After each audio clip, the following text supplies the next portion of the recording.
Hello everyone and welcome back, or rather welcome to the official first lessons of this vegan cooking course. Once again, my name is Davide Sciotta and I will be your teacher for the next 10 hours of lessons of this vegan cooking course. As I mentioned before in the previous lessons, the first part of this course will be dedicated to ideal suggestions for appetizers to help us introduce vegan options to family and friends. And what better way to introduce others to a vegan diet than by offering dishes that are already vegan, naturally vegan. Often people think that vegan food is something strange or and complicated, not realizing that actually many traditional dishes, particularly here in Italy, are, for example, already vegan and are prepared and enjoyed every day. I thought that I must start this course by teaching you one of my favorite dishes. Don't worry if I say this about many dishes, is that actually I love food very much. I'm referring to focacine, that also known as pizzette, so pizza, actually is not the same preparation as pizza. Because despite having the same ingredients, the proportions and the proportions, sorry, and leavening times and methods are different. Focaccia is a typical dish from southern Italy, sorry, and it's a crusty, oily dough on the outside, but very soft and fluffy on the inside. You will love it. One of the most famous versions here in Italy is the Apulian focaccia, that is stuffed with cherry, tomatoes, and olives. What we'll be making today is a mini focaccia to serve to multiply guests. We will start with the dough and then move on to the fillings. I've thought of three different fillings to show you how versatile this recipe can be. For this recipe, we will need type 1 flour, cold water, yeast, salt, and of course extra virgin olive oil. Now I will change the camera angle because I want you to focus on the preparation of this dough. The main ingredient in any focaccia is, of course, the flour. You have plenty of options here. You can go for a classic O-type flour, more whole grain varieties, or even a mix of different types. I personally like to combine different flours for a richer textures and taste, such as soft wet flour, semolina, and also a bit of spelt flour.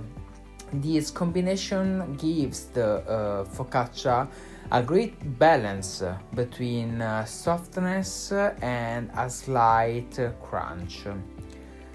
Once you have selected your flour, it's time to add salt, sugar, and yeast. I strongly recommend using dry yeast, especially if you're new to baking with yeast-based doughs. The reason is simple. Dry yeast is more reliable and ensures proper fermentation. Fresh yeast, on the other hand, can sometimes be unreliable due to transportation issues or improper storage. A little trick to check if fresh yeast is still good is to press it between your fingers. If it crumbles, it's fresh. If it becomes a sticky lump, it's past its prime. For this reason, I prefer dry yeast, which is easy to store and always effective. Now mix the ingredients with a spoon and add about 2/3 of the water. The water should be slightly cold to control the fermentation process. We start mixing with a spoon until you get a rough dough. At this stage, you have two options. You can let the dough rest for autolysis or continue kneading immediately. But what is this autolysis?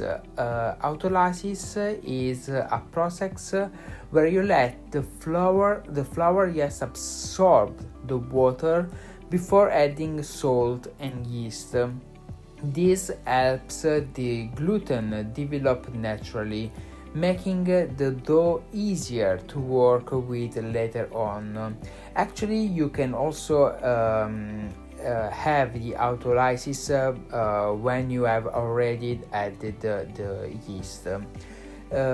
If you have time, you let the dough rest for about 30 minutes before continuing with the kneading. After the autolysis phase, or if you decided to skip it, add the remaining water and some extra virgin olive oil. You can use a stand mixer, but I actually prefer kneading by hand. There's something deeply satisfying or magical, I will say, about feeling the dough come together, gaining strength and developing elasticity. Gluten development, in fact, is crucial for focaccia. Kneading helps from a strong gluten network which traps the gases produced by fermentation, giving the dough structure and making it airy and soft. You'll know you needed enough when the dough is smooth, elastic, and doesn't tear easily when stretched.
At this point, the dough should be soft, compact, and elastic.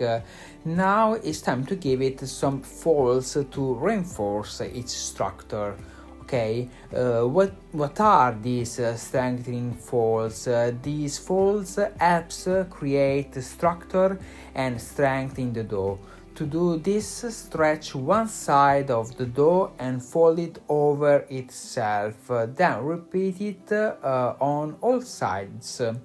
These techniques inside the gluten extractor making the focaccia rise better and develop a great texture. Once the dough is properly kneaded, cover it with a cloth and then let it rise until it triples in volume. This step is crucial, of course, so be patient, depending on the temperature. This can take a few hours.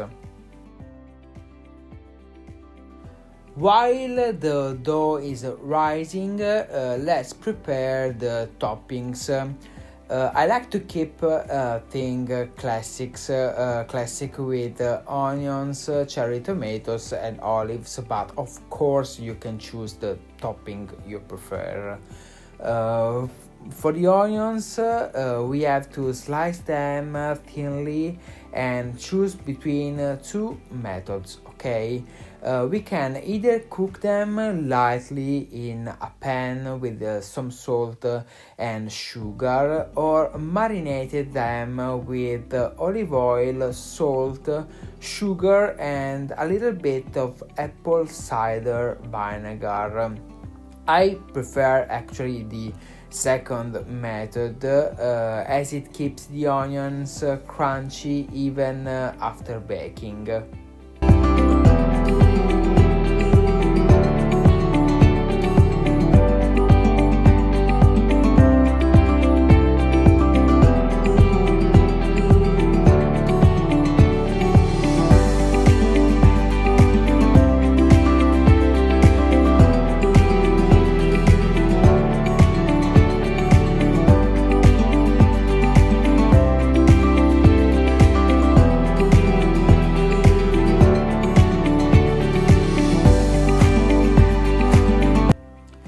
For the cherry tomatoes, we simply cut them in half and season them with a pinch of salt, a little bit of sugar, olive oil, of course, vinegar. Even in this case, I recommend to use a little bit of apple cider vinegar, garlic, of course, and a plenty of oregano. This will enhance their sweetness and prevent them from drying out in the oven.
Well, for the olives, of course, no preparation is needed. They're ready to go as they are.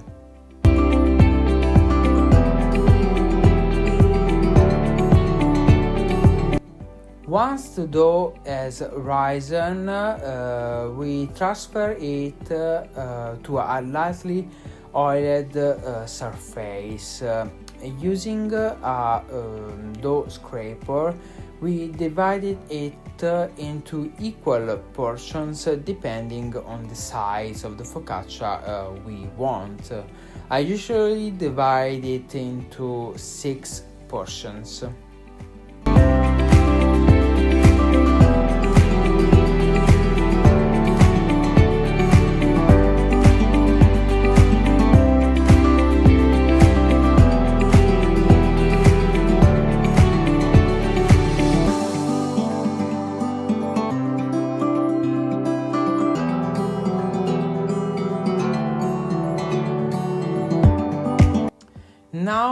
have to pearl them, okay? Pearling is the technique of shaping each dough piece into a tight round ball by rotating it on the surface. This helps to create a stronger structure, ensuring an even rise and a more uniform shape when baked.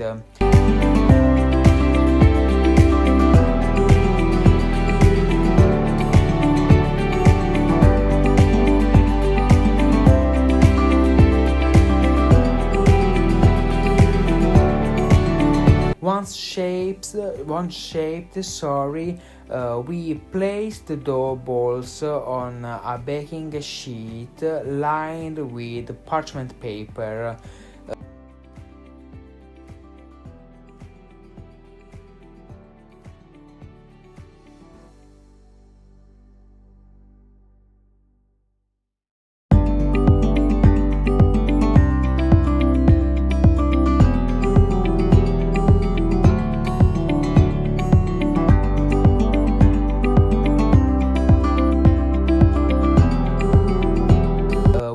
Press them down with fingers. Starting from the edge and moving towards the center. This method keeps air inside the dough, helping it rise beautifully in the oven.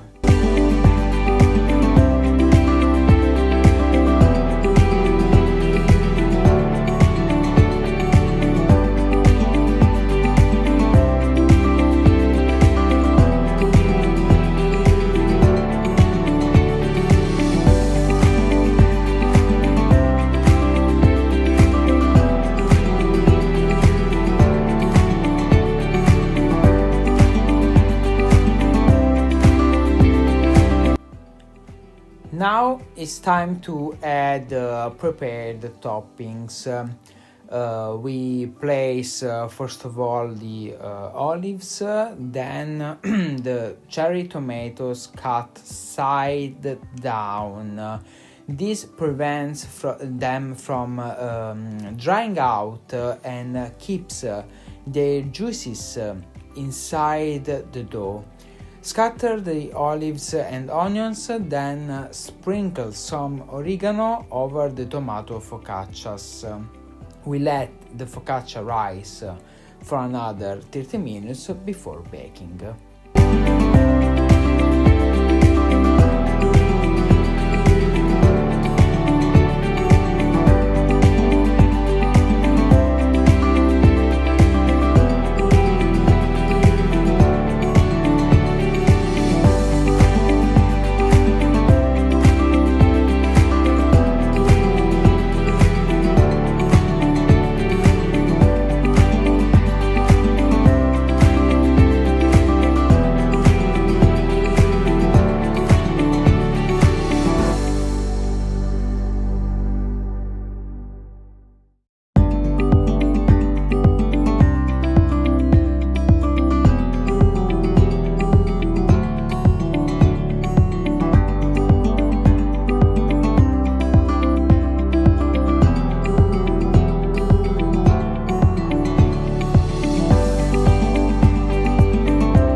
To achieve that golden crispy crust with a soft interior, we need one final step, the brine.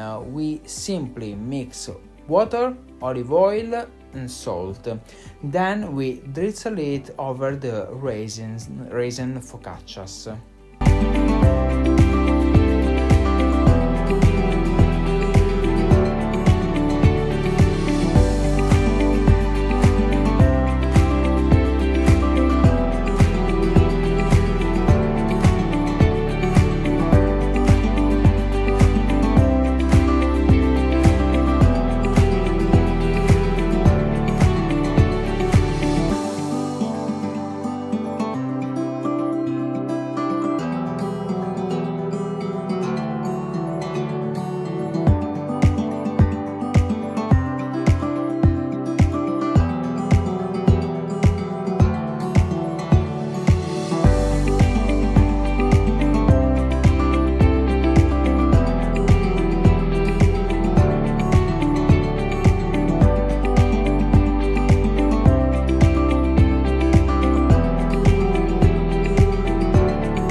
Once the focaccias are risen, we preheat the oven to 255 degrees and we place the focaccias on the lower rack. We bake them for about 20 minutes, then move the tray to a higher rack for the last 4 or 5 minutes to get a perfectly golden crust. The result, these beautifully golden, soft and flavorful focaccias that will impress everyone at your aperitif. We can serve them warm at room temperature or even freeze them and reheat when needed. But let's be honest, who can resist fresh focaccia right out the oven? So now it's your turn to try. Enjoy your homemade focaccia and share it with good friends and good drinks. Happy baking!